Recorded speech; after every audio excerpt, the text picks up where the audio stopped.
Hey everybody out there in the wild universe, this is Survivor 2002, and this is just a couple of hours after the wild card show. Um, this would usually be the aftershock, but indeed we did have something shocking. We now know that we don't have a top 12, we have a lucky 13. Now I'm not so sure how shocking this should be. I'd be real surprised to find out that the judges hadn't really made that decision before the show aired. Something tells me there's a little bit of backstage something going on with that. But it is nice to see that both Anoop and Matt did make it into the top, well, now the top 13.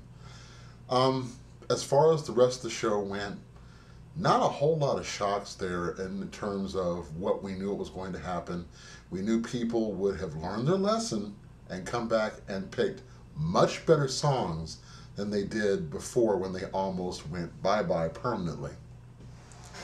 But having said that, going back over some of the performances, especially considering who ended up getting picked to round out the top 13, Jasmine Murray, I'm not sure I agree with that.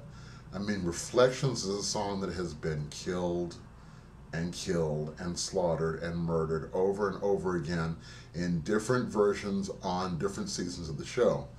And I haven't even seen Mulan, and I'm like, I don't even want to hear that song anymore. She didn't sound horrible, but she also didn't really make the song any more special, if you know what I mean. Basically, because she is a package artist, I mean, with the looks and the age, I mean, 17, that's the right demographic for the High School Musical set, and the teens will love her, of course. So you could just hear the cash registers going off in the judges' minds when they're looking at her the first time she's on. It's like, oh yes, we want this one. And I sincerely think that Jasmine got the spot meant for Jessie Langseth, who did a hell of a version of Tell Me Something Good. That girl's got chops. I really liked her. And even Simon said on her way out, he said that, she only missed it by a smidge. I think he really wanted to put her through, but when you consider the bankability factor between her and Jasmine, I guess he figured, or I guess they all collectively figured, no contest. So I wish Jessie the best, and I hope she does really, really well even after this, unless something untoward happens and she happens to come back into the competition. Hint, hint. Megan Joy. I think it's because of her quirkiness, because she's totally different from a lot of the people they've already picked. I mean, Jessie was too, but Megan's even more different. She's even more unique. So I think they needed to have that mix in there, so that's why they kept her there. Tatiana.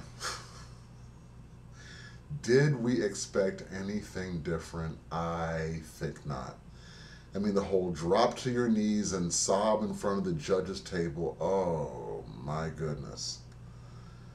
And Paul's comment might have been kind of a dig when she said, oh, you'll be such a great singer and an actress too. Maybe she was being a little bitchy, but I don't think she was. I've said from the get-go, there is a soap, a telenovela on Univision or some other channel with Tatiana's name all over it. Mark my words, you're going to see her on a soap sooner or later.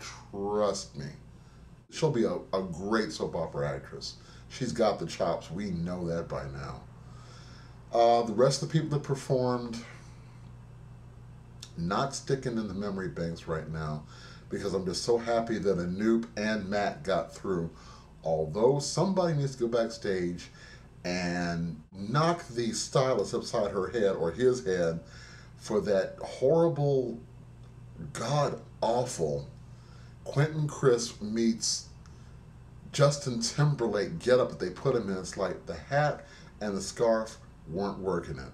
Even Simon called him out on that, and I was like, thank you. I'm glad you noticed. We agree on something. But overall, Other than Jesse not making it through, I think this is going to be a very interesting season with the top 13 now.